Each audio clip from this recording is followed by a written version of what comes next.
Welcome back. The left tells us calling radical Islam foments hatred against peaceful Muslims equal to the violence and death perpetrated by ISIS themselves. If we call terrorists Islamists, they say, you and I, are the same as ISIS. I'm Liz Wheeler, and this is my final point.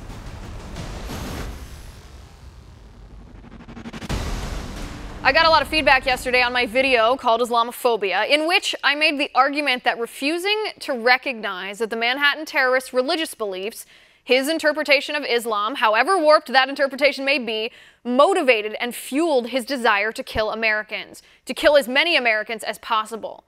I said if we refuse to condemn radical Islam, if we pretend terrorists like Saifullah Saipov have no religion or are simply extremists without specifying the extreme of what, we are leaving other innocent Americans in danger. Now, I got about 1,000 emails about this. My Twitter timeline was filled with hatred and accusations that I was Islamophobic, which was predictable, hence the ironic title of my original video, and accusations that I was fomenting violence against peaceful American Muslims by conflating Islam with terrorism. So I'd like to address two of these points. First of all, if those of you who accused me of fear-mongering actually watched my video, which I assume you did not based on your comments, because you don't actually know what I said, you'd know I made a very clear distinction between Islam and radical Islamists. Ironically, it seems like I'm the only one making the distinction in this conversation. By ignoring the Islamist ideology that motivates these terrorists, you are actually refusing to distinguish between Islam and radical Islam. Second of all, calling Islamist terrorism extremism, that makes no sense. Extreme is a modifier. You have to be the extreme of something, which leaves us with a question. The extremist ideology of these terrorists. Extreme what? Extreme sports? Extremely hungry? No. Are white supremacists called extremists, or is their version of extreme ideology, extreme beliefs identified? Their desire to destroy anybody whose skin color is darker than theirs. That's the identification. So why not these terrorists? Why just call them extremists and refuse to talk about the extreme of what? Identify their desire to kill. Saifullah Saipov didn't have a desire to kill when he came to the United States that we know of.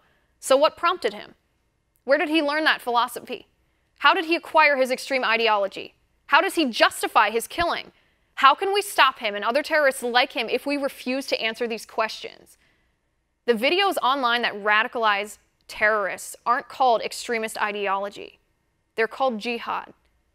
The terrorists don't kill in the name of desire. They kill in the name of Allah. They don't believe they are wrong, not because they're sociopathic. They believe they will be rewarded by 72 virgins and live forever with the Prophet Muhammad.